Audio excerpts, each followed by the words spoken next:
আসসালামু আলাইকুম। ষষ্ঠ শ্রেণীর প্রিয় শিক্ষার্থী বন্ধুরা, আজকে আমরা আলোচনা করব তোমাদের গণিত বইয়ের গুরুত্বপূর্ণ প্রশ্নগুলো নিয়ে। আগামী 10 তারিখ তোমাদের গণিত ষান্মাসিক সামষ্টিক মূল্যায়ন অনুষ্ঠিত হবে। সুতরাং এখানে কোন কোন গুরুত্বপূর্ণ প্রশ্নগুলো তোমার অনুশীলন করতে হবে এখন থেকেই, সেগুলো নিয়ে আমরা আলোচনা করব। আর ধারাবাহিক সমাধান পেতে তোমরা জয়েস লাইব্রেরিটি এখনই শেয়ার করে রাখতে পারো। আমি দেখো লিখে রাখলাম ষষ্ঠ শ্রেণী গণিত নমুনা প্রশ্ন। সিলেবাস হচ্ছে তোমাদের এই ষান্মাসিক সামষ্টিক মূল্যায়নের 1 থেকে 37 নং পৃষ্ঠা পর্যন্ত তোমাদের অনুশীলন করতে হবে বা পড়তে হবে, বা এই ষান্মাসিক সামষ্টিক মূল্যায়নের সিলেবাস হচ্ছে 1 থেকে 37 নং পৃষ্ঠা পর্যন্ত যতগুলো অধ্যায় আছে সেই সকল অধ্যায়গুলো তোমাকে শিখতে হবে। 1 নং প্রশ্নটি দেখো, গণসংখ্যা নিরসন সারণী তৈরি করো। অর্থাৎ তোমাদের বইয়ে সর্বপ্রথমে আলোচনা করা হয়েছে গণসংখ্যা নিরসন সারণী নিয়ে। সুতরাং কিভাবে গণসংখ্যা নিরসন সারণী তৈরি করতে হয় তা তোমরা ট্যালি চিহ্নের মাধ্যমে শিখে নিবে। 2 নং প্রশ্ন দেখো, ভিন্ন ভিন্ন সংখ্যাকে রোমান সংখ্যায় প্রকাশ করো। এটা বিভিন্ন সংখ্যা দিবে, 40, 50, 60, 80, 70, 1002 এরকম। এই সংখ্যাগুলোকে রোমান সংখ্যা প্রকাশ করতে হবে তোমাকে। সংখ্যা রেখায় যোগ বিয়োগ গুণ ভাগ করো, এভাবে বলতে পারে। আমি এখানে 4টি দেখো, এটি সংখ্যা রেখায় যোগ বিয়োগ গুণ ভাগ লিখে রাখলাম। এরকম নমুনা প্রশ্ন দিলাম, এইগুলো তোমাকে সমাধান করতে হবে। এখানে 2টি পদ দেওয়া আছে, 3টি 4টি পদ দিয়ে তোমাকে সমাধান করতে বলতে পারে অঙ্ক পরীক্ষায়। 4 নং প্রশ্ন দেখো, এ এর যোগাত্মক বিপরীত। যোগাত্মক বিপরীত মানে কি, যা থাকবে তার বিপরীত চিহ্ন বসালেই হবে যোগাত্মক বিপরীত। তাহলে এখানে দেখো মাইনাস আছে, তাহলে এখানে হয়ে যাবে প্লাস। 12 এর সাথে এর যোগাত্মক বিপরীত, তাহলে 12 এর যোগাত্মক বিপরীত কি -12। আবার এর বলছে যোগাত্মক বিপরীত সংখ্যার যোগ করো, তাহলে 12 এর যোগাত্মক বিপরীত -12 এর যোগ, এর জন্য এখানে যোগ চিহ্ন দেওয়া হবে। তাহলে প্লাসে মাইনাসে হয় কি মাইনাস, তাহলে 12 থেকে 12 বিয়োগ করলে হয় কত, 0। অর্থাৎ অল্প সময়ে যে প্রশ্নগুলোর উত্তর দেওয়া যায় সেগুলো আমি লিখে রাখছি এখানে। 6 নং প্রশ্নটি দেখো, -20 হতে বড় 4টি ঋণাত্মক পূর্ণ সংখ্যা লেখো। বড় বলছে, তাই না? তোমার মনে রাখতে হবে, যত বড় সংখ্যার আগে মাইনাস থাকবে ওই সংখ্যাটা তত ছোট। খুব সহজে আবার আমি বলি, শোনো, যত বড় সংখ্যার আগে মাইনাস থাকবে ওই সংখ্যাটা তত ছোট, আর যত ছোট সংখ্যার আগে মাইনাস থাকবে ওই সংখ্যাটা তত বড়। তাহলে -20 এর চেয়ে বড় -19, -18, -17, -16, -13। অর্থাৎ যে সংখ্যাটা যত বড় তার আগে মাইনাস থাকলে ওই সংখ্যাটা তত ছোট, এই কথাটা লিখে নাও। ফাঁকা ঘরে কত হবে, অর্থাৎ এই ফাঁকা ঘরের মান কত হবে। তাহলে দেখো ফাঁকা ঘরের মান কিভাবে নির্ণয় করবে, এই অঙ্কটা আমি ওখানে তুলে নিলাম। লেখানো আছে মাইনাস, এটা ইকুয়াল চিহ্নের যদি অপর পাশে যায় তাহলে সেটা হয়ে যাবে প্লাস। তাহলে এই 15 এই পাশে সমান সমান চিহ্নের প্লাস হয়ে গেছে। তাহলে 15 থেকে যদি 10 বিয়োগ করো থাকে 5।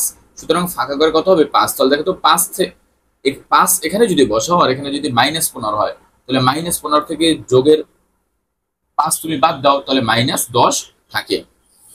এরপরে আমি লিখে রাখলাম দেখো সমাধান করো। এরপর একটা অঙ্ক দিয়ে রাখলাম সমাধান, 50 মাইনাস, তারপরে ফার্স্ট ব্র্যাকেটের ভিতরে 40 মাইনাস আবার -2। তাহলে এই সমাধানটা কিভাবে করো দেখো, মাইনাসে মাইনাসে প্লাস, মাইনাসে মাইনাসে প্লাস। তাহলে 50 আর 40 90, 90 আর 2 যোগ করলে হয় 92। 9 নং প্রশ্নটি দেখো, লসাগু ও গসাগু এর পূর্ণরূপ দেখো, অর্থাৎ গরিষ্ঠ সাধারণ গুণিতক এবং লঘিষ্ঠ সাধারণ গুণিতক।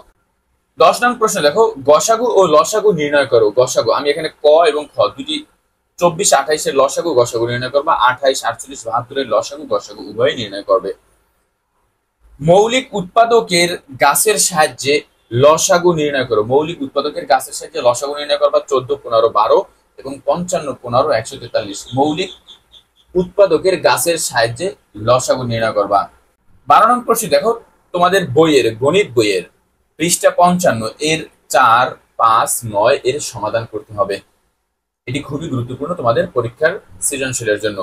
এরপরে 13 নং প্রশ্নটি দেখো, প্রকৃত ভগ্নাংশ কাকে বলে, অথবা অপ্রকৃত ভগ্নাংশ কাকে বলে, বা মিশ্র ভগ্নাংশ কাকে বলে, এভাবে তোমাকে প্রশ্নটি দিতে পারে।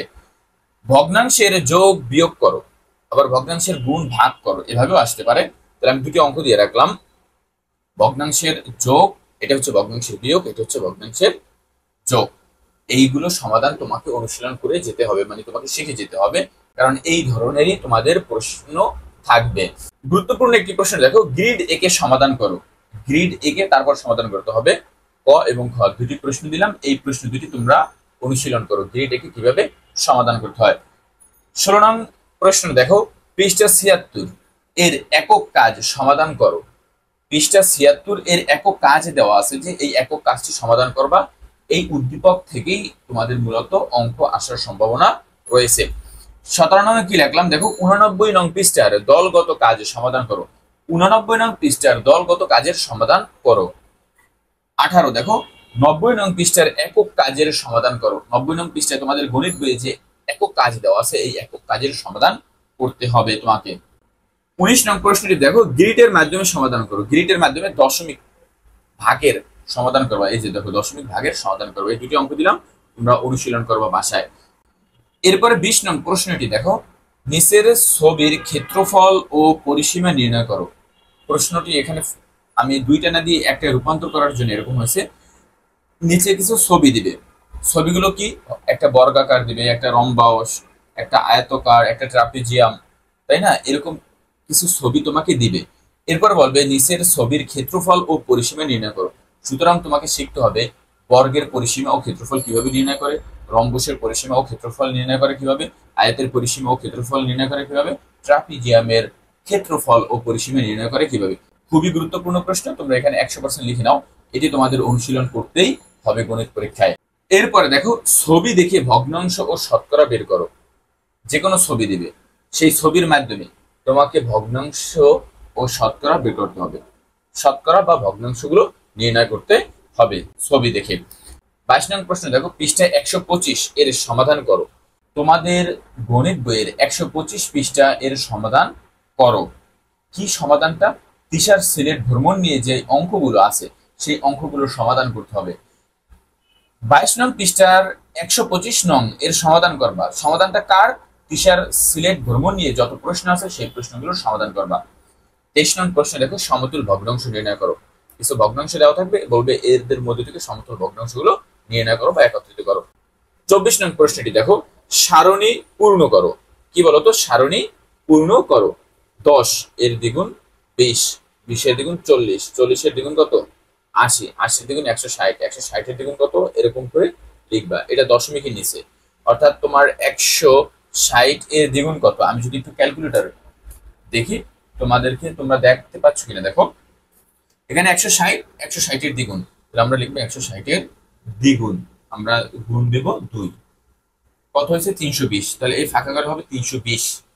320 এর সাথে এর দ্বিগুণ কত?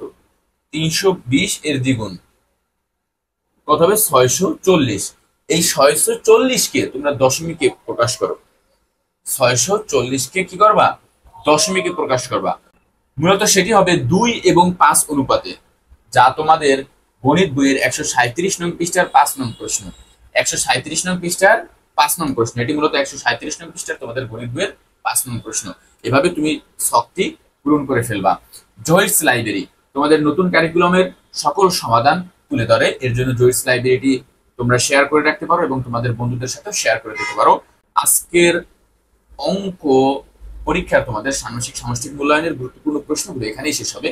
তুমি যদি এগুলো অনুশীলন করতে পারো, এর উপরে যদি দক্ষতা অর্জন করো, কিভাবে প্রশ্ন হবে এটা নিয়ে তোমার কোনো মানসিক চাপে ভুগতে হবে না, কারণ এগুলোর মধ্যে থেকেই আসবে। আর আমরা মাঝে অঙ্ক প্রশ্ন যদি পেয়ে থাকি সমাধান তুলে ধরবো। এর জন্য তোমরা জয়েস লাইব্রেরিতে চোখ রাখতে পারো। আজকের ভিডিও এখানেই শেষ।